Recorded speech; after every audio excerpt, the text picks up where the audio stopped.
Namaskar to all our guests gathered here for the Global Business Summit. आज इस hall में जो ऊर्जा है वो बता रही है कि वर्ल्ड ऑर्डर तेज़ी से बदल रहा है। नए वर्ल्ड में भारत का समय आने वाला नहीं, भारत का समय आ चुका है।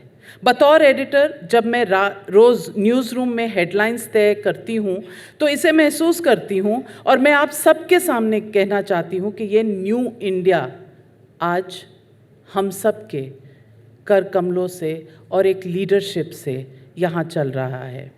प्रधानमंत्री जी हमारे बीच में हैं।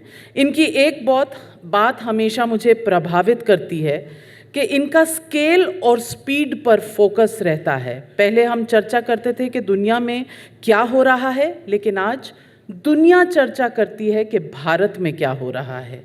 चाहे वो फिनटेक हो, चाहे वो स्पेस इकोनॉमी हो, हम बड़े सपने देखते नहीं, सिर्फ हम उन्हें पूरा भी करते हैं। और आज मैं सिर्फ ये कहना चाहती हूँ कि ये समय टालता नहीं किसी को, खुद अपनी राह बनाता है।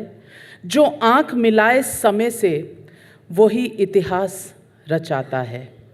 Ladies and gentlemen, put your hands together, welcoming Prime Minister as I also welcome MD of Times Group on the stage. Global business summit में आपका स्वागत है। और मैंने पहले भी कहा, अब फिर दोहराती हूँ, ये समय टालता नहीं किसी को, खुद अपनी राह बनाता है। जो आंख मिलाए समय से वही इतिहास रचाता है और हमारे प्रधानमंत्री ऐसा ही करते जा रहे हैं, हम रोज़ देखते हैं। I want to request Managing Director of Times Group, Mr. Vineet Jain, to felicitate the Prime Minister with a shawl.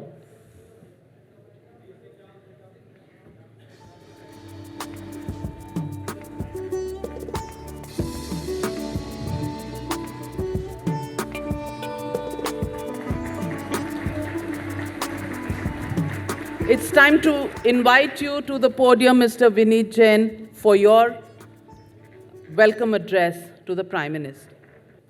Honorable Prime Minister Narendra Modi ji, Excellencies, global leaders, distinguished guests, welcome to the ET Now Global Business Summit.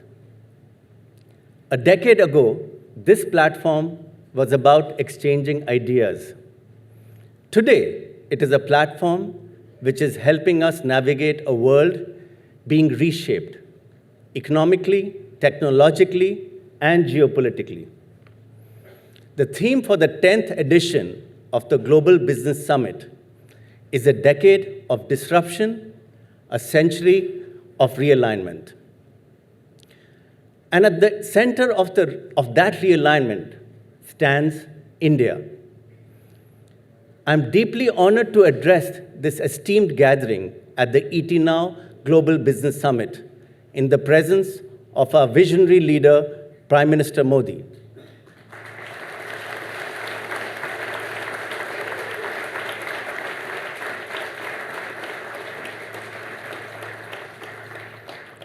Today, I speak not just as a representative of the business community, but as a proud citizen of a nation that is embarked on a remarkable journey of transformation and growth.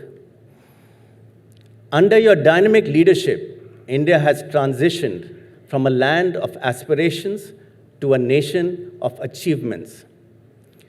We have witnessed our potential being realized and our performance reaching new heights. In an era marked by unprecedented geopolitical turbulence, India has showcased its diplomatic acumen by concluding 5 transformative trade agreements within a single year.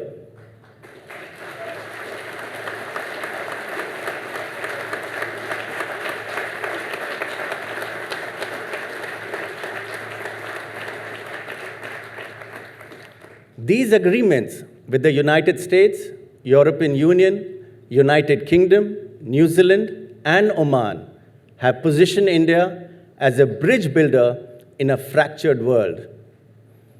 The EU Free Trade Agreement alone represents approximately 25% of global GDP, while the US partnership secures preferential access to a $30 trillion market. Prime Minister, your call for Atmanirbhar turned out to be a visionary because it has necessarily evolved from the economic policy into a vital strategy to counter the weaponization of global trade, supply chains, and technology.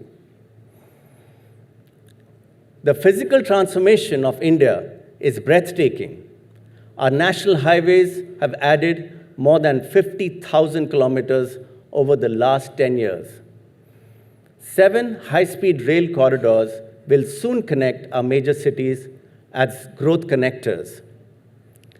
India's metro network, now the world's 3rd largest, has expanded to over 1,000 kilometers.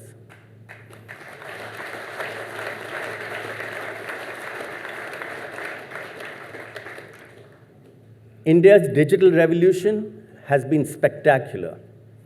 India has emerged as the first major democracy to build population-scale digital public infrastructure, including identity, payments, data, and governance. India today processes more than 100 billion digital payment transactions annually, with UPI accounting for 85% of retail digital payments, a public digital infrastructure unmatched globally.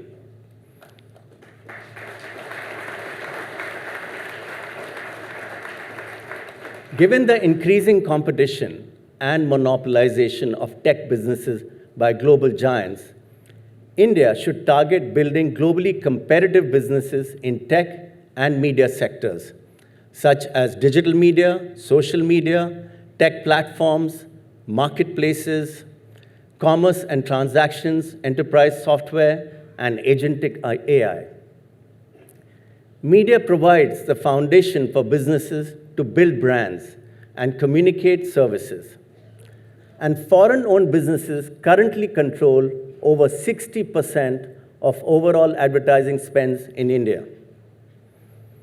It is therefore imperative for India to develop global-scale entities in these areas, including both media and big tech. Also, as social media and AI becomes primary consumption channels, we must establish a regulatory framework ensuring fair compensation for our media industry.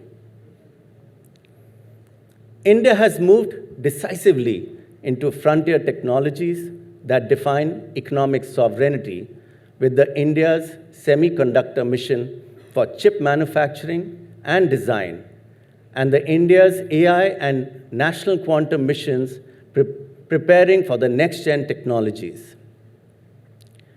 The National Critical Mineral Mission secures rare earth processing capabilities, while the policy enabling private sector participation in small modular reactors will transform our nuclear power landscape. In renewable energy, we have achieved 50% non-fossil fuel capacity by 2025, 5 years ahead of our Paris Agreement target.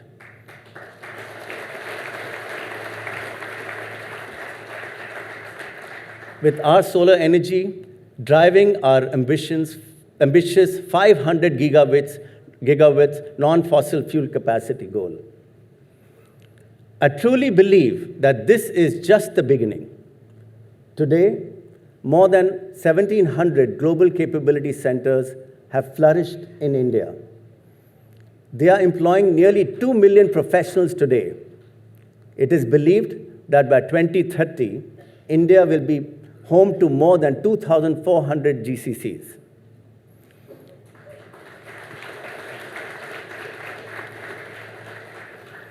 Today, young India is not waiting for jobs. Young India is creating them with the 3rd largest startup ecosystem globally and over 100 unicorns. Thanks to the Visionary Startup India mission, almost 10,000 startups have raised more than $170 billion since 2014.